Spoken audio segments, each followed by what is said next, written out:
안녕하세요. 미래를 설계하라. 경제잡학사전 진행의 유상화입니다. 오늘은 신예지 김가은 아나운서와 함께합니다. 안녕하세요. 안녕하세요. 네, 그동안 긴 연휴였는데요. 잘 보내고 오셨나요? 네, 잘 보내고 왔습니다. 네, 긴 연휴 동안에 미 증시 상황은 어땠는지 한번 살펴보겠습니다. 지난 미국 증시는 도널드 트럼프 대통령의 대중국 고율 관세 부과 경고 속에 투자 심리가 위축되면서 일제히 하락 마감했습니다. 트럼프 대통령은 자신의 SNS를 통해 중국의 히토류 수출 통제 움직임을 강하게 비판하면서 2주 뒤 열리는 에이펙 회의에서 시진핑 주석과의 만남을 재고할 수 있다고 밝혔는데요.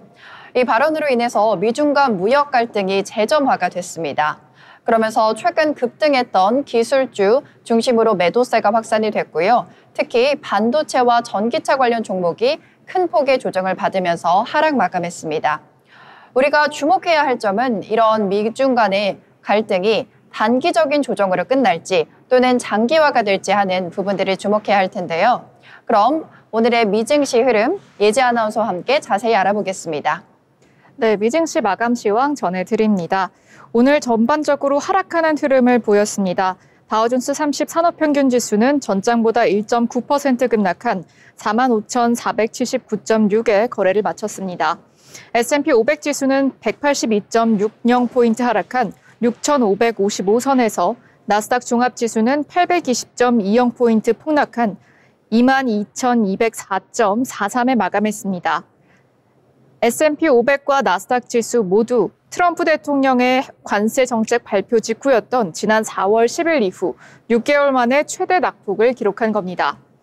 도널드 트럼프 미국 대통령이 시진핑 중국 국가주석과의 정상회담 무산 가능성을 시사했습니다. 이에 중국에 대한 고율 관세 부과를 경고하자 장 막판 투자 심리가 급격히 얼어붙은 모습을 보였습니다. 다음으로 글로벌 이슈 살펴보겠습니다. 먼저 트럼프와 대중뉴스 관련 소식입니다. 도널드 트럼프 미국 대통령이 중국에 추가로 100%의 관세 폭탄을 예고하자 암호화폐 시장에서 182억 달러, 한화 약 26조 원이 증발했다고 CNN이 보도했습니다. 암호화폐 업체 코인글래스에 따르면 지난 11일 하루 동안 비트코인은 50억 달러, 이더리움은 40억 달러, 솔라나는 20억 달러 등 암호화폐 시장에서 총 182달러가 청산됐습니다. 이는 중국의 히토류에 대한 수출을 제한하자 트럼프가 100% 대중 추가 관세를 부과하고 주요 소프트웨어 수출도 금지한 데 따른 영향입니다. 미중 무역 전쟁이 격화하면서 뉴욕 증시에서 나스닥이 3% 이상 급락하는 등 주요 지수가 일제히 하락했고 암호화폐도 동반 폭락하는 모습을 보였습니다. 다음 소식입니다. 미 노동부 산하 노동통계국이 9월 소비자 물가지수 CPI 발표를 준비하기 위해 셧다운으로 무급 휴직 상태였던 직원들에게 복귀 명령을 내렸다고 블룸버그 통신이 보도했습니다. 이에 따라 셧다운 여파로 발표가 지연될 것으로 예상됐던 9월 CPI가 이달 말에 공개될 가능성이 커졌습니다. 노동부 관계자에 따르면 백악관 관리예산처는 BLS에 지시를 내려 9월 CPI 보고서를 이달 말까지 발간할 수 있도록 직원 복귀를 승인했습니다.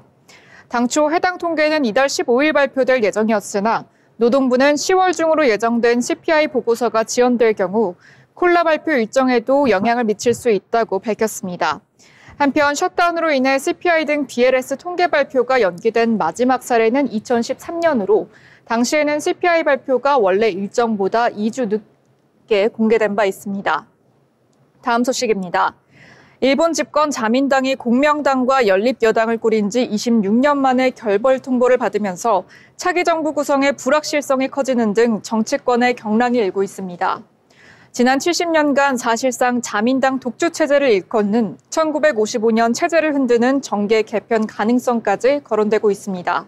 일본 요미우리 신문은 12일 자민당과 공명당 양당의 26년에 걸친 연립 역사의 종지부가 찍히게 됐다며 자민당으로서는 공명당과 연립여당이라는 안전장치가 사라진 대가는 크며 결정 못하는 정치에서 돌파구를 찾을 책임은 제1당인 자민당에 있다고 지적했습니다.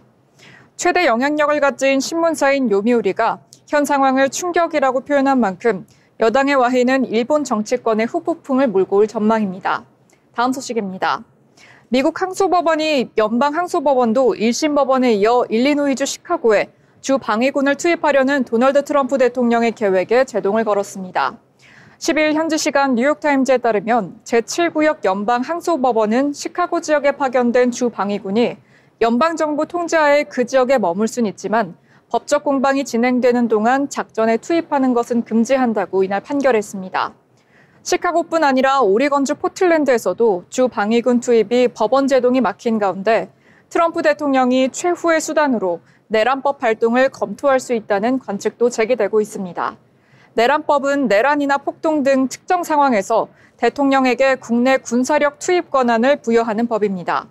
트럼프 대통령은 지난 7일 필요하면 그렇게 내란법을 발동할 것이라며 사람들이 계속 범죄에 의해 살인되거나 법원이나 주지사, 시장이 우리를 막는다면 그렇게 할 것이라고 밝혔습니다. 다음 소식입니다. M7이 전반적으로 하락하는 모습을 보였습니다. 마이크로소프트는 2.19%, 엔비디아는 4%, 5% 가까운 하락률을 보였습니다. 이 밖에 애플과 아마존도 4% 가까운 하락폭을 보였고 구글도 2% 가까운 하락폭을 보였습니다. 담배 업종과 일부 업종을 제외하면 전반적으로 모든 M7 업종들이 히트맵에서 빨간불을 켠 모습을 볼 수 있었습니다. 그럼 이어서 M7 종목별 이슈 살펴보도록 하겠습니다. 먼저 엔비디아 소식입니다. 미국 상원이 인공지능 반도체 수출을 제한하고 자국 수요를 우선하도록 하는 강력한 입법을 추진했습니다. 최근 상원은 2026년 국가 인공지능 보장적금 및 혁신법을 국방 수반권을 통합해 통과시키며 미국 반도체 기업들이 해외로 수출하기 이전에 국내 수요를 반드시 충족시키도록 의무화했습니다. 이번 법안의 핵심은 고성능 AI 칩 출하 시에 국내 기업의 우선 공급을 보장하는 내용입니다. 특히 기업들이 AI와 고성능 반도체를 수출하려면 별도의 수출 허가를 반드시 받아야 하며 미국 의회는 최첨단 AI 프로세서의 수출 여부를 직접 승인하거나 거부할 권한을 갖는다고 합니다. 다음 소식 테슬라 소식입니다. 테슬라가 현지 시간 10일 중국 승용차 협회에 따르면 9월 상하이 공장에서 전년 동기 대비 2.8% 늘어난 98,812대를 출하했다는 소식입니다. 수출분을 포함하지만 대부분은 중국 내 소비자에게 판매된 것으로 분석됩니다. 올해 9개월 중 7개월간 출하량이 감소했던 점을 감안하면 이번 증가는 일시적인 회복이라는 평가가 나옵니다. 테슬라는 최근 중국 시장에서 6인승 모델 Y 인도를 시작하면서 가족 단위 수요 측을 공략하고 있습니다. 중국 내 판매 호조는 3분기 글로벌 인도 실적에도 긍정적인 영향을 미친 것으로 풀이됩니다. 미국에서는 9월 말 종료된 전기차 세액 공제 수요가 몰리면서 판매가 급증했지만 세제 혜택 종료 이후에도 상승세를 유지할 수 있을지는 미지수입니다.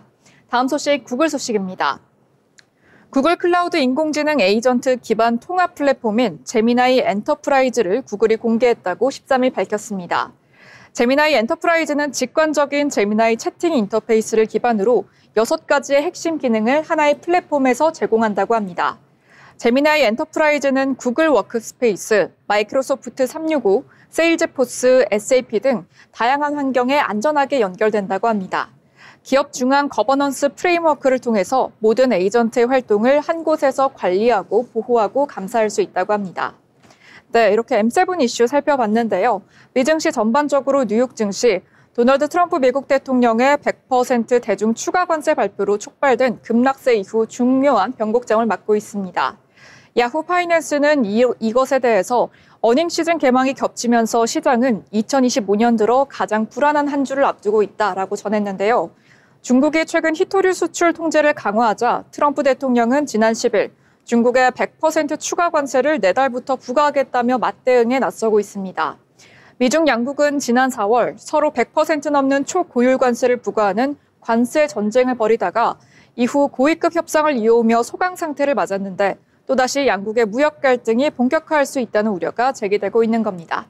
지금까지 미증시 마감 시황 전해드렸습니다. 네, 예지 아나운서가 미증시 마감 시황 잘 전해주셨는데요. 불확실성이 아무래도 커지는 시기로 보입니다. 중국에 대한 고율 관세를 부과를 했고요. 그리고 셧다운도 장기화되는 만큼 주요 지표들의 발표도 연기가 되고 있죠. 이러한 상황들이 우리 국내 증시에 어떤 영향을 미칠지 잘 살펴보시면서 투자하시면 좋을 것 같습니다. 자, 그럼 다음 순서로는요. 우리 국내 이슈뿐만 아니라 전 세계적인 글로벌 이슈를 알아보는 모 이슈 시간입니다. 오늘은 가은 아나운서가 준비하셨다고요? 오늘은 요즘 전반적으로 뜨겁게 논의되고 있는 미국 연방정부의 셧다운 이슈에 대해서 발표해볼 건데요. 미국 연방정부가 예산안 합의 실패로 인해서 일부 기능이 정지된 채 운영되고 있는데요. 이게 단순한 정치 쇼크가 아니라 경제 전반에 여러 가지 연쇄 효과를 불러올 가능성이 큽니다. 오늘은 셧다운의 배경, 경제적 영향, 마지막으로 한국 그리고 세계에 미치는 파장까지 짚어보도록 하겠습니다. 먼저 이번 셧다운이 왜 벌어졌고 지금 어디까지 왔는지 짚고 넘어가시죠. 올해 10월 1일부로 미국 의회가 예산안을 통과하지 못하면서 정부 일부 부문이 멈추게 되었는데요. 쟁점은 의료 보조금, 재정 지출 수준, 일부 사회복지 예산 조정 등이 꼬인 상태라는 겁니다. 지금까지 75만 명 수준의 연방 직원이 유급휴가 상태에 들어가거나 무보수로 일하는 상태가 됐다는 보도도 있습니다. 트럼프 행정부는 군인들의 급여는 보장하겠다며 국방부의 기존 R&D 기금을 동원하라고 지시했는데요. 반면 일반 연방 직원들에 대해선 백페이, 즉 소급 보수 지급 보장이 없을 수도 있다는 입장이 제기되고 있습니다. 지금 셧다운이 2주가 되어가고 있고 장기화 조짐이 있다는 보도들도 나오고 있는데요. 이게 그냥 넘어갈 사안이 아니라 왜 위험한 신호냐면 셧다운이 길어질수록 경제 침체, 시장 불안, 국제 신뢰 문제까지 번질 가능성이 있기 때문입니다. 그렇다면 어떤 경제적인 영향이 있을까요? 우선 첫 번째로는 소비와 공급의 제약입니다. 정부 직원들의 급여를 제대로 받지 못하면 소비 여력이 줄고 지역 상권이나 서비스업 쪽 수요가 위축될 수 있습니다. 정부가 발주한 인프라 사업, 계약 사업, 허가 및 심사 업무 등은 멈추거나 지연될 거고 관련 산업들에도 타격이 클 수 있는데요. 항공운항, 국립공원 개방, 비자 발급, 환경규제 승인 등 공공서비스 쪽의 기능 저하도 현실화가 되고 있습니다. 두 번째로는 거시적 수치의 영향입니다. 일부 경제 분석가들은 셧다운이 매주 GDP를 0.1%에서 0.2%포인트 깎을 수 있다고 보도했는데요. 또한 정부 통계 발표 자체가 차질을 빚고 있는 상황이라서 고용지표나 물가지표 등의 발표가 지연되면 금융시장, 정책 쪽 판단이 흔들릴 수 있겠습니다. 마지막은 신뢰도 및 신용도 리스크입니다. 정부 기능이 마비되는 모습이 잦아지면 미국의 제도적 안정성에 대한 신뢰에 타격이 있을 수 있습니다. 실제로 신용평가기관 중 하나인 스코프는 이미 셧다운이 미국의 신용등급에 부정적인 영향을 줄 수 있다고 경고했습니다. 다음은 이번 미국 연방정부의 셧다운이 한국과 세계에 주는 영향에 대해 알아보도록 하겠습니다. 미국 경제는 세계의 중심축 중 하나이기 때문에 여기서 발생한 충격은 한국 및 세계 경제와도 연결되는데요. 미국의 수요가 둔화하면 한국의 주요 수출 품목, 반도체나 IT 제품 쪽 수요가 줄어들 가능성이 있습니다. 또한 금융시장에도 영향을 주는데요. 미국 국채금리, 달러 환율 변동, 글로벌 투자 흐름 등이 요동칠 수 있고 신흥국 리스크 프리미엄도 높아질 수 있습니다. 이런 셧다운에 대응할 수 있는 정책 포인트에는 어떤 게 있을까요? 우선 한국 정부와 기업은 미국 리스크를 변수로 삼아서 수출 다변화 전략을 세울 수 있습니다. 또한 금융당국은 환율 및 채권 시장의 변동성에 대비해서 체계를 강화할 필요성이 있습니다. 기업들은 장기 계약이나 정부 계약 중심 사업의 리스크도 점검하는 것이 좋겠습니다. 마지막으로 외교 및 무역 협상에서 미국의 리스크를 반영한 대응 전략을 잘 구축해두는 것이 필요해 보입니다. 네, 지금까지 미국 정부 셧다운에 대한 이슈 잘 들었습니다. 무엇보다 셧다운이 장기화가 되면 지금 CPI나 주요 지표들의 발표가 장기화 늦어지고 있는 만큼 이러한 소비 공급에 대해서도 안 좋은 영향을 끼칠 것 같은데요. 하루빨리 미국의 셧다운이 해결되길 바라는 마음입니다. 자, 그럼 이어서 오늘 국내에 어떤 이슈들이 나왔는지 알아보는 뉴스 브리핑 시간 가지겠습니다. 이번에도 예지 아나운서가 준비하셨다고요? 네, 오늘장 경제 이슈를 전해드리는 뉴스 브리핑 시간입니다. 먼저 미국 반도체 관련 헤드라인입니다. 13일 장 초반 삼성전자와 SK하이닉스 주가가 급락하는 모습을 보였습니다. 이날 오전 삼성전자는 전장 대비 2.8% 내린 91,700원에 거래되는 모습 보였고 한때 97,700원까지 하락하기도 했습니다.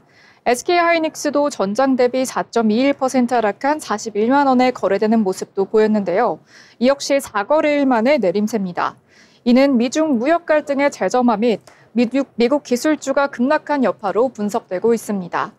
지난 주말 도널드 트럼프 미국 대통령이 중국의 히토류 수출 통제에 맞서서 다음 달 1일부터 중국에 100% 추가 관세를 부과한다고 밝히자 양국 무역 갈등 우려에 뉴욕 증시에서 기술지가 일제히 급락한 겁니다. 한지영 키움증권연구원에 따르면 한동안 주식시장에서는 미중 무역 갈등을 위험 요인상 후순위로 취급해온 측면이 있었기에 트럼프 대통령의 돌발 발언 충격이 체감상으로 더 크게 다가온 것으로 판단한다고 밝혔습니다. 오늘 국내 증시는 미국 증시 폭락분을 반영할 것이라고도 분석했습니다. 14일 삼성전자의 3분기 잠정 실적 공개를 앞두고 경계감 또한 작용한 것으로 풀이됩니다.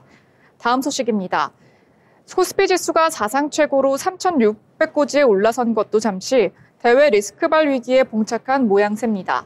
최근 한 달간 주요 20개국 통화 중 원화의 가치가 가장 큰 폭으로 하락한 상황 속에 미중 관세 전쟁이 재점화될 가능성에 원달러 환율이 추가 급등할 가능성이 엿보이면서입니다.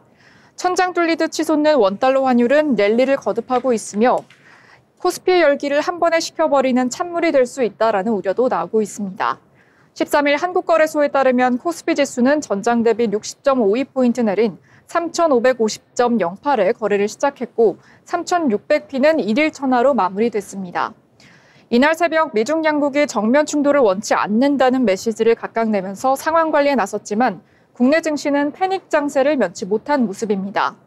그동안 코스피 사상 최고치 경신 행진을 이끌어온 반도체주를 비롯해서 자동차, 화학, 철강 등 주요 수출주는 미중 관세 전쟁이란 암문 앞에선 힘을 못 쓰는 모양새입니다.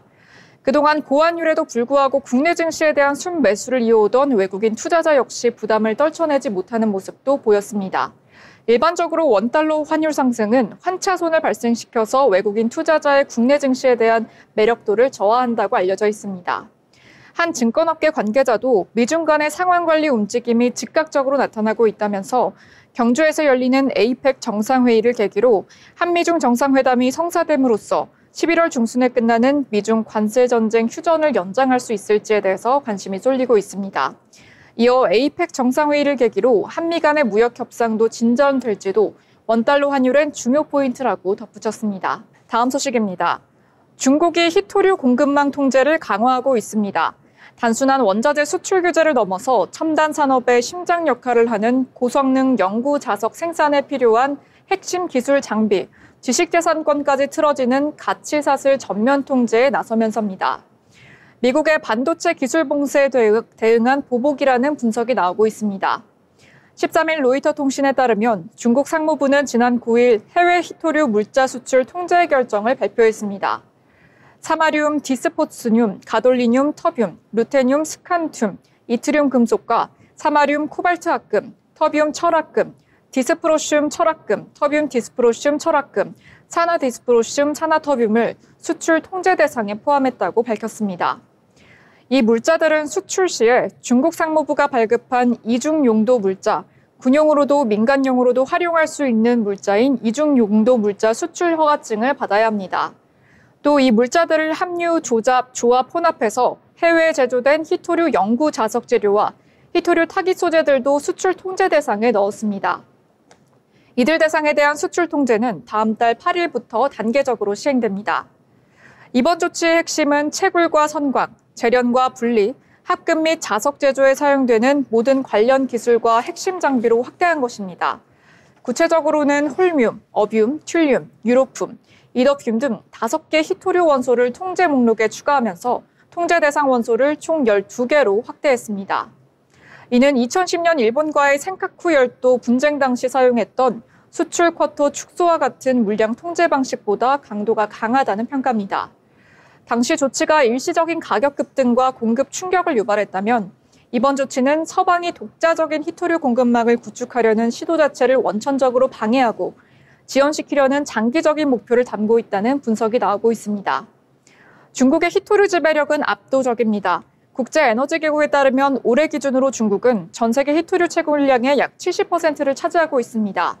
공급망의 병목 구간인 재련과 분리 단계에서는 약 90%, 최종 제품인 연구자석 제조에서는 약 93%를 장악하고 있다고 합니다. 지금까지 뉴스 브리핑 전해드렸습니다. 네, 오늘 소식 요약해보자면 크게 두 가지 키워드가 떠오를 것 같은데요. 먼저 대외 리스크발 위기, 그리고 두 번째로는 중국의 히토류 수출 통제입니다.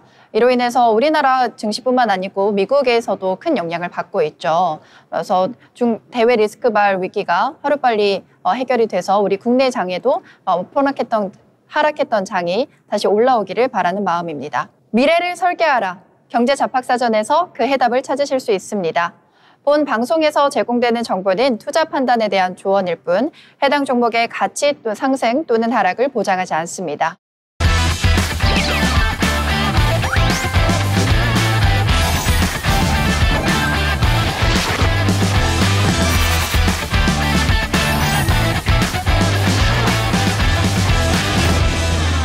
이번 순서는 투자의 고수가 되고 싶은 아나운서들이 주식 그리고 경제 이야기 나눠보는 시간입니다.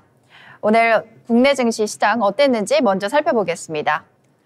오늘 국내 증시는 미중 무역 갈등 재점화 여파로 장 초반 큰 폭으로 하락했습니다. 개인 투자자들이 저가 매수세가 유입되면서 하락폭을 일부 줄인 채 마감하긴 했는데요. 지난 10일 사상 처음으로 3,600선을 돌파했던 코스피는 주말 사이 트럼프 대통령의 대중국 고율 관세 여파로 투자 심리가 위축되면서 장 초반 3,500선 중반까지 밀렸습니다. 다만 양국이 정면 충돌 가능성은 일단 부인하면서 지수는 낙폭을 일부 만회했습니다.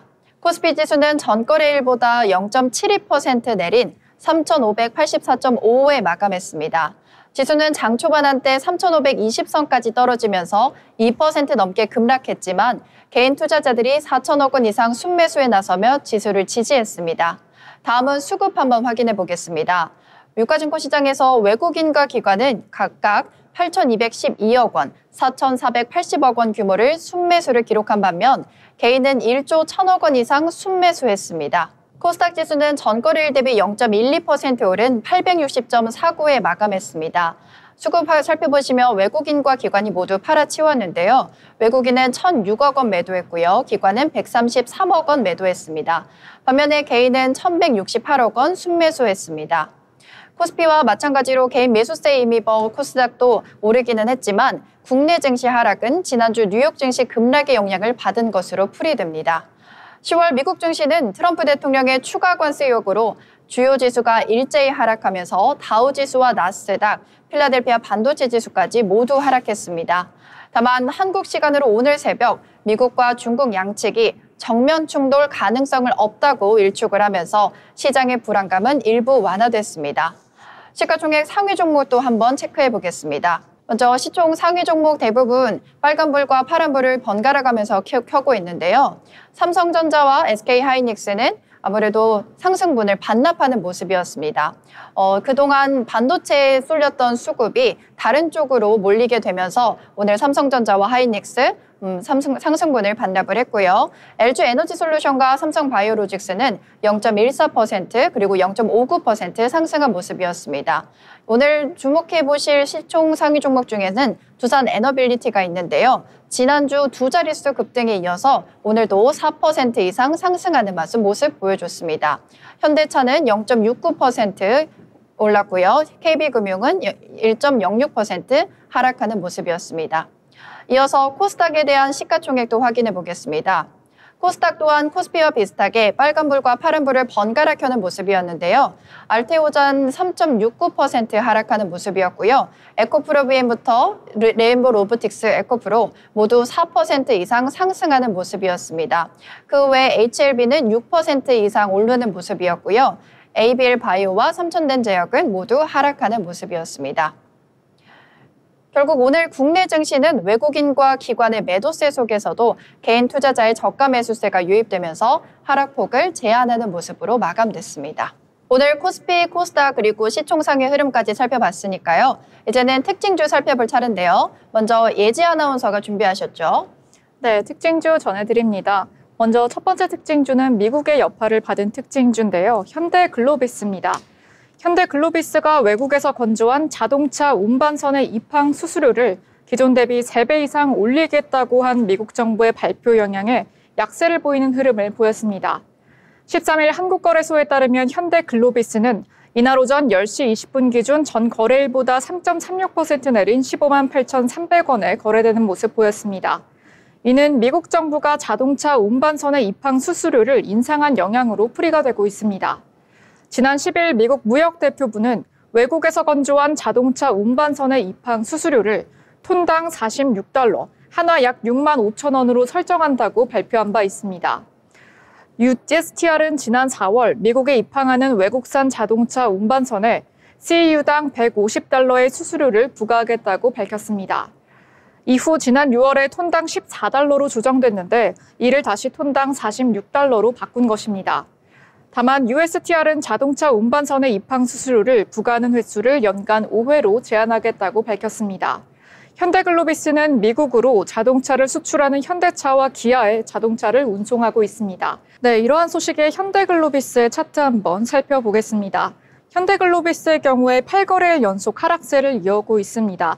그렇게 좋지는 않은 모습이지만 오늘은 거래량이 소폭 증가한 모습도 보여줬는데요. 현대글로비스 시가는 마이너스 1.71% 하락하며 16만 1,300원에 출발했습니다. 장중한때 고가는 0.73% 하락한 16만 2,900원 선에서 거래되는 모습 보였습니다. 종가는 마이너스 3.41%, 상승분 반납하며 15만 8,500원에 거래 마감하는 모습 보였습니다. 네, 첫 번째 특징주 현대글로비스 알아봤고요. 그다음 제가 알아온 특징주는 고려아연입니다. 오늘 중국의 히토류 수출 통제 강화 소식에 희소금속 가격이 상승하면서 고려아연이 주목을 받았는데요. 전일 대비 20% 이상 상승을 하면서 상승 마감했습니다. 오전장에서 고려아연은 전거래일보다 10% 넘게 오른 106만 6천 원의 거래를 시작했고요. 시장에서는 고려아연의 희소금속 부문 실적이 올해부터 본격 반영될 것이라는 기대감을 키우고 있습니다. 일각에선 안티모니와 인듐 등 희소금속 부문 영업이익이 지난해 100억 원대에서 올해 약 5천억 원 수준으로 확대될 수 있다는 전망도 나오고 있습니다. 고려아연은 기존 재련 산업의 한계를 넘어서 희소금속 중심으로 사업 포트폴리오를 다변화하고 있다는 점이 오늘 주목받은 호재로 작용되고 있습니다. 회사는 아연과 연, 동 외에도 안티오나 민듐 등 다양한 희소금속을 생산하고 있는데요. 최근 중국의 히토류 수출 통제 확대 방안이 발표되면서 희소금속 가격이 급등세를 보이고 있습니다. 특히 고려아연은 아연 정평을 재련할 때 부산물로 나오는 안티모니와 인듐 등에서 올해 5천억 원의 영업이익을 올릴 수 있을 것이란 전망이 나오면서요. 지난해 전체 영업이익의 약 70%에 해당하는 규모라고 밝혔습니다. 중국의 수출 통제 이후 안티모니 가격은 작년 1월 톤당 13,300달러에서 이달 8일 기준 51,200달러로 약 285% 상승했습니다. 또한 고려아연의 안티모니 회수율도 과거 60%대에서 최근 85%까지 올라간 것으로 전해졌는데요. 이는 90% 수준으로 끌어올리는 것을 목표로 하고 있습니다. 이처럼 회수율 상승과 가격 급등이 맞물리면서 희소금속 부문은 고려아연의 효자 역할을 하고 있습니다. 안티모니는 탄약, 미사일, 난연제 등 산업 전반에 폭넓게 써있는 소재로 알려져 있습니다. 고려아연은 앞으로도 희소금속 주요 확대에 대응하기 위해 관련 투자를 이어가고 있습니다. 회사 측은 1,400억 원을 투입해 게르마늄 신공장을 건설 중인데요. 게르마늄은 적외선 감지기, 열화상 카메라, 야간 투시경 등 방위산업 핵심 소재로 사용됩니다. 회사는 오는 2028년부터 연간 10톤 규모의 고순도 게르마늄을 생산할 계획입니다.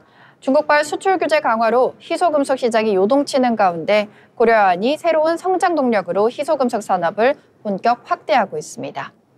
네, 여기까지 고려아연에 대해서 살펴봤고요. 이어서 특징주 또 살펴보겠습니다. 네, 이번 특징주는 중국과 관련된 특징주입니다. 바로 유니온 머티리얼즈인데요. 중국이 히토류 수출 통제에 나서면서 관련 테마주가 상승하는 흐름을 보였습니다. 10일 오전 9시 38분 유니온 머티리얼은 전거래일 대비 상승하는 흐름도 보였고요. 오늘 역시 상승세를 이어갔습니다. 전날 중국이 히토류 수출 통제를 강화한 영향으로 풀이가 되고 있습니다. 중국 상무부는 해외 기업과 개인은 이외 지역에서 중국산 히토류를 혼합해서 연구 자석 재료인 사마륨과 코발트 연구 자석 등의 재료를 제조할 때 특정 히토류가 0.1% 이상 함유가 됐다면 이중용도 품목 수출 허가증을 발급받아야 한다라고 발표했습니다. 또 중국을 원산지로 하는 희토류 채굴, 재련 분리, 금속 재련, 사정재료 제조, 희토류 2차 자원 재활용 관련 기술을 해외에서 생산하는 사마륨과 디스프로슘 등도 수출 통제 대상에 포함하는 등 단속 강화를 높였습니다. 네, 이러한 흐름의 유니온 머터리얼즈의 차트 한번 살펴보겠습니다. 유니온 머터리얼즈는 오늘 다행히 중국과 관련된 소식에도 불구하고 양봉을 그리는 모습을 보였습니다. 시가는 29.77% 상승한 2,210원에 출발했고요. 고가도 마찬가지로 29.77% 그대로 가져갔습니다. 3일 전부터 양봉을 그리면서 상승 흐름을 보였습니다. 지난주 금요일에는 최저가 1,270원을 찍기도 했지만 오늘에는 상승분을 올려가면서 최고가 2,210원을 찍은 거의 2배 가까이 최고가가 오른 모습을 볼 수 있습니다. 오늘 종가는 29.77% 상승분 그대로 가져오면서 2,210원에 마감했고요. 밑골이 약간 달리면서 마감하는 모습 보였습니다. 네, 예지 아나운서가 이번에 유니온 머테리얼 전해주셨고요. 이렇게 특징주 알아봤는데요. 본 방송에서 제공하는 정보는 투자 판단에 대한 조언일 뿐 해당 종목 가치의 상승 또는 하락을 보장하지 않습니다.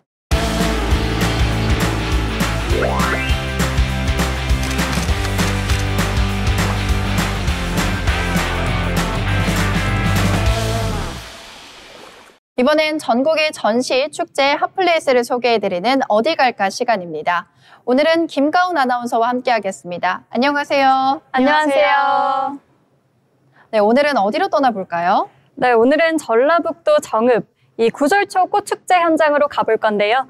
앵커님들 평소에 꽃길 걷는 거 좋아하시나요? 너무 좋아합니다. 저도 좋아합니다. 네, 저도 선선한 바람과 함께 꽃대 사이를 걷는 느낌을 참 좋아하는데요. 오늘은 그 정취를 제대로 느낄 수 있는 축제에 대해서 이야기해 보도록 하겠습니다. 바로 제18회 정읍 구절초 꽃축제입니다. 네, 이름만 들어도 굉장히 설레는데요. 어떤 축제인지 소개해 주실 수 있나요?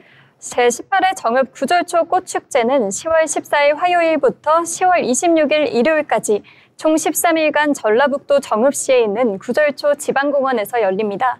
입장료가 있고 일부 금액은 정원사랑 상품권으로 환급 또는 현장 사용이 가능한데요. 축제장 전체가 꽃동산과 소나무숲, 하천 등이 어우러지는 자연공간으로 조성돼 있어서 걷는 것만으로도 힐링이 되는 공간입니다. 이렇게 축제 중에서도 이렇게 오래 하는 축제는 또 없는 것 같은데 무려 13일이나 이어지는 축제라니 볼거리가 참 많다라는 생각이 듭니다. 네, 맞습니다. 축제는 크게 메인 프로그램과 체험 프로그램, 그리고 공연 등으로 구성되어 있고 상설 행사들도 많습니다. 그럼 구체적으로 어떤 프로그램이 있는지 조금 더 자세히 이야기해 주시겠어요? 네, 우선 축제 기간 내내 운영되는 상설 체험 프로그램에 대해서 알려드리겠습니다. 맛있는 정원, 치유의 정원, 작가의 정원, 놀이의 정원 등 다양한 테마 정원 프로그램이 있는데요. 또한 식물 이동 클리닉, 구절초 인생 네컷 포토존 등 추억을 남길 수 있는 장소들도 마련이 되어 있습니다. 이외에도 목공예 체험, 나무놀이 감성 체험, 구절초 향기 박스 만들기, 조격 체험, 페이스 페인팅 등 성인뿐만 아니라 아이까지 재밌게 즐길 수 있는 프로그램도 많습니다.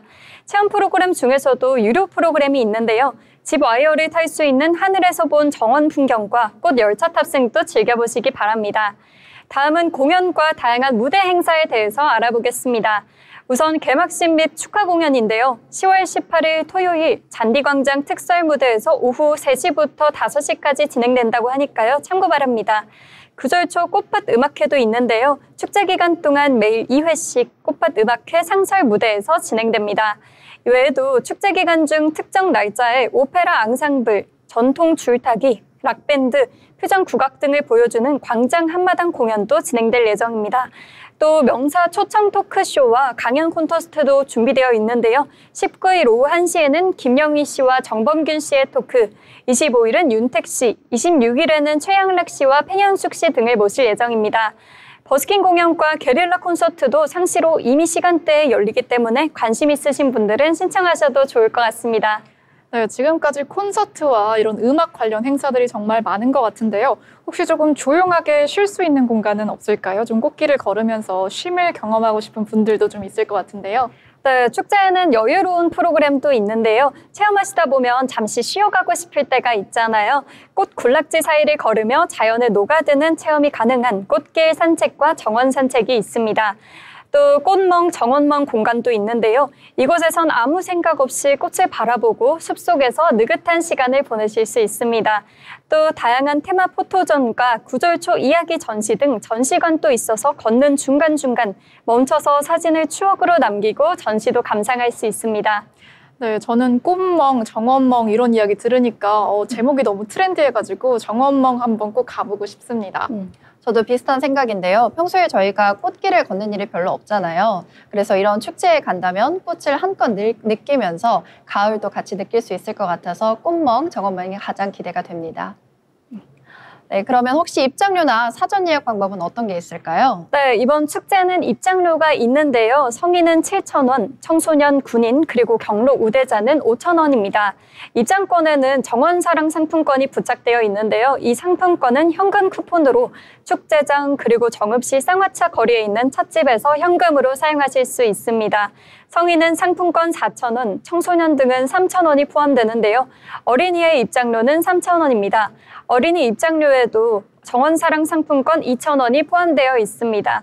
대부분의 프로그램은 현장 참여형이라 별도 예약이 필요가 없지만 다만 일부 유료 체험이나 인기 프로그램은 사전 예약 또는 현장 선착순 접수가 있을 수 있습니다.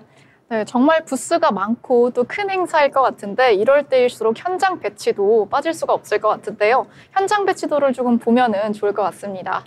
네, 행사장 배치도 보면서 이야기 나눠보겠습니다. 우선 중앙 잔디만장 광장에는 메인 무대 광장 공연 개막식을 진행합니다. 꽃밭 음악회 상설 무대는 꽃동산 한가운데 있고요. 체험 공간과 상설 프로그램 존에는 정원 체험, 전시장, 체험 공간이 마련되어 있습니다. 꽃길이 이어지는 상진로, 데크, 전망대에서는 사진도 찍고 산책하시면 좋을 것 같습니다. 오늘 방송 참고하셔서 동선을 짜면 축제장을 더 효율적으로 즐기실 수 있을 겁니다. 네, 오늘 정보 잘 들었습니다. 더 자세한 정보를 위해서 공식 채널이 있을 것 같은데요. 공식 채널 안내해 주시겠어요? 네, 구절초 꽃축제 관련 정보는 정읍시청 공식 홈페이지, 축제 추진위원회 누리집, 그리고 인스타그램을 통해서 확인이 가능합니다.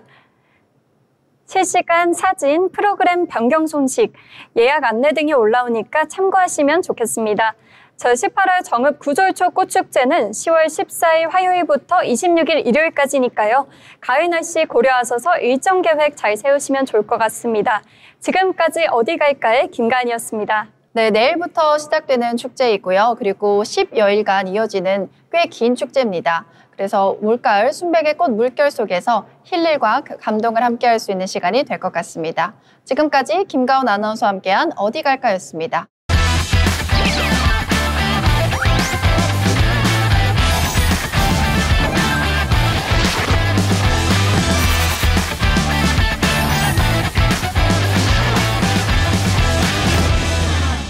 이번에는 증권사 투자 리포트 확인해보는 시간입니다. 예지 아나운서, 오늘은 어떤 기업 준비해 주셨나요? 네, 시장 흐름과 산업을 분석하는 투자 리포트 시간입니다. 오늘은 방위산업에 대한 리포트를 가져왔는데요.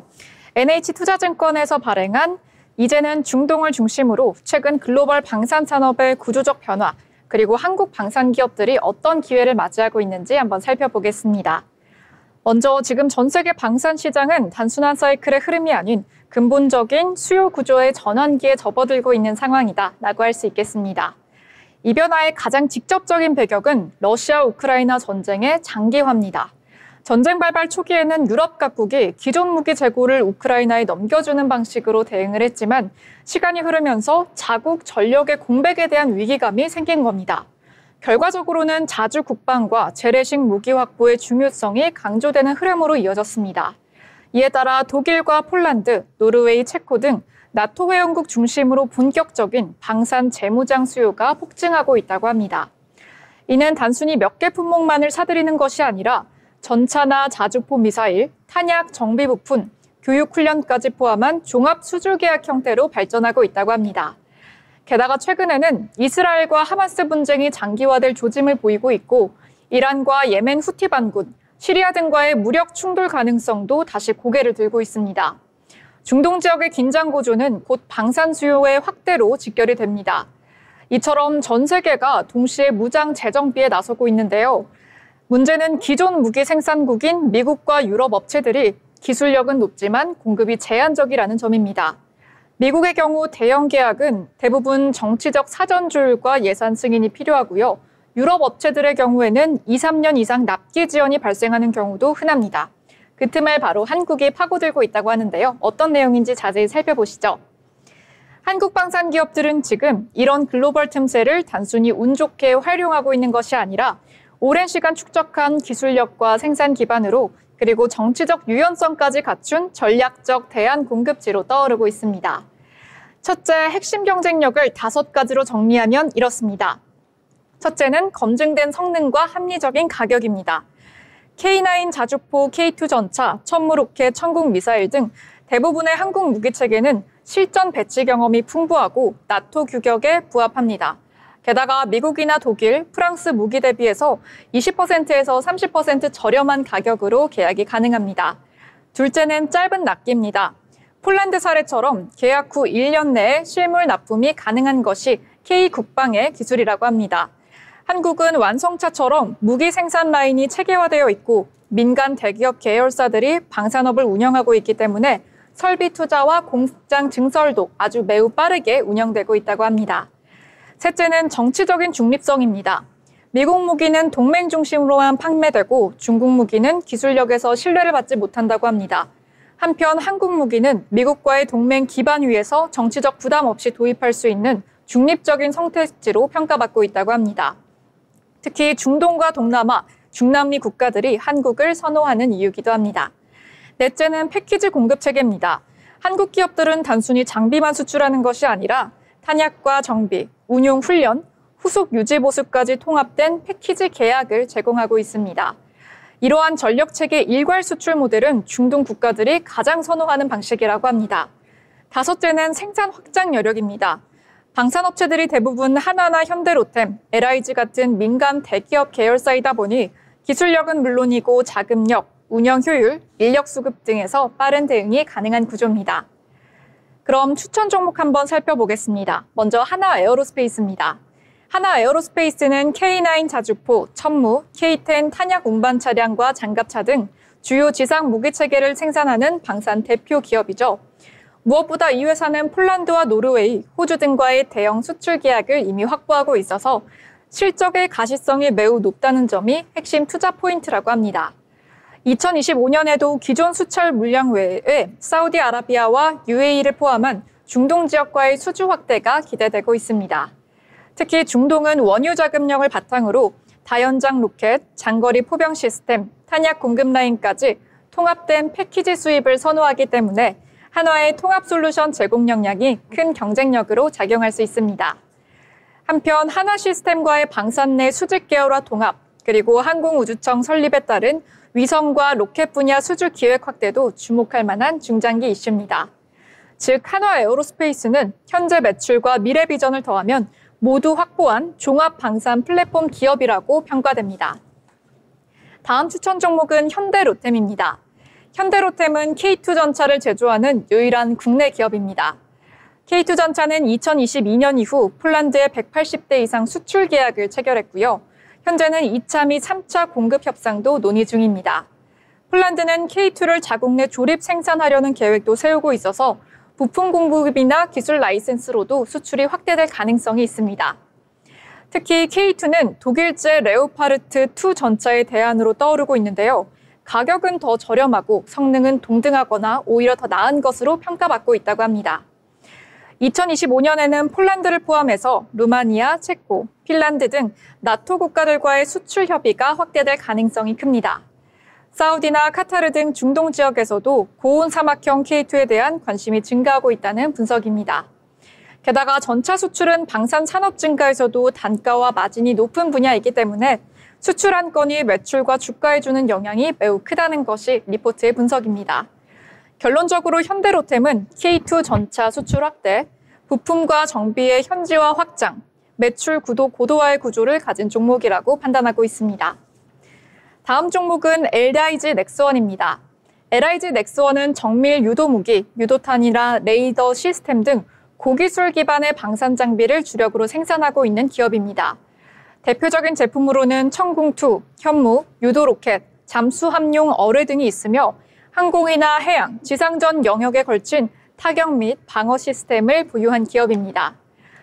이번 리포트에서는 특히 중동 수출 가능성에 초점이 맞춰지고 있는데요. 사우디와 UAE가 탄도미사일 요격 능력을 보강하기 위해서 한국형 천궁 시스템 도입을 검토 중이라는 보도가 나왔습니다. 이 경우 LIG 넥스원은 체계 종합 및 유도무기 주관 업체로서 단독 수혜를 받을 수 있고요. 계약 단가도 수천억 원 이상이 될 가능성이 큽니다. 또한 이 회사는 미래형 무기 개발에도 선도적으로 투자하고 있습니다.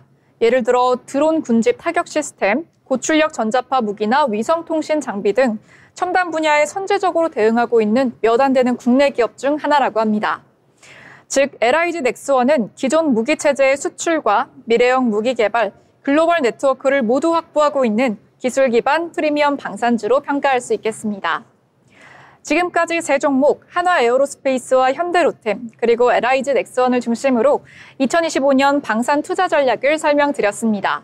전체적인 흐름을 다시 한번 정리하자면 방산 수출은 일회성 이벤트가 아니라 구조적으로 성장하고 있는 흐름을 보여주고 있습니다. 한국 방산업체들은 가격이나 성능, 납기나 정치적 중립성 등에서 글로벌 경쟁사 대비 강점을 포함하고 있습니다.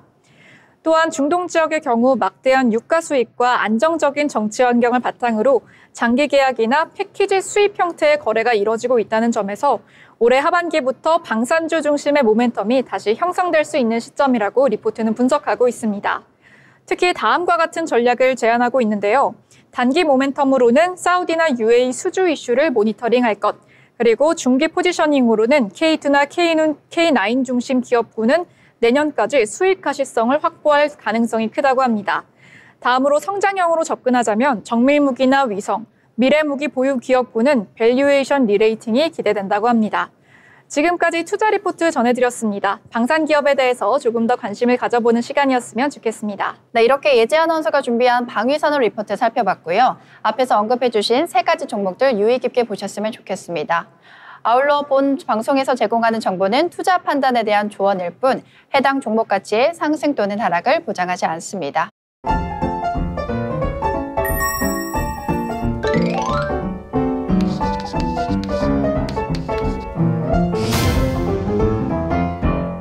오늘 장을 한 줄로 마무리해보는 오늘의 한 줄 평 시간입니다. 오늘 장 어떻게 보셨는지 예지 아나운서부터 얘기해 주시겠어요?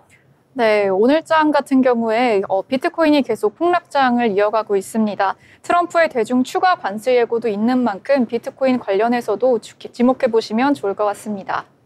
네, 이어서 가은 아나운서도 어떻게 보셨나요? 네, 오늘 미국 증시가 전반적으로 하락폭을 보여줬는데요. 도널드 트럼프 미국 대통령과 시진핑 중국 국가주석이 하루빨리 이 현안에 대해서 논의하고 11월 1일에 예정된 관세 위협을 해소해서 미국 증시가 상승장으로 얼른 전환하길 바랍니다. 네, 두 아나운서분들이 전해주셨던 것처럼 미국의 셧다운 이슈 그리고 우리나라에 있는 대외 중국발 리스크 등이 하루빨리 해결되기를 바라는 마음으로 오늘 장 마무리해보려고 합니다. 네, 저희가 지금까지 준비한 소식은 여기까지고요. 다음 시간에 또 뵙겠습니다. 고맙습니다.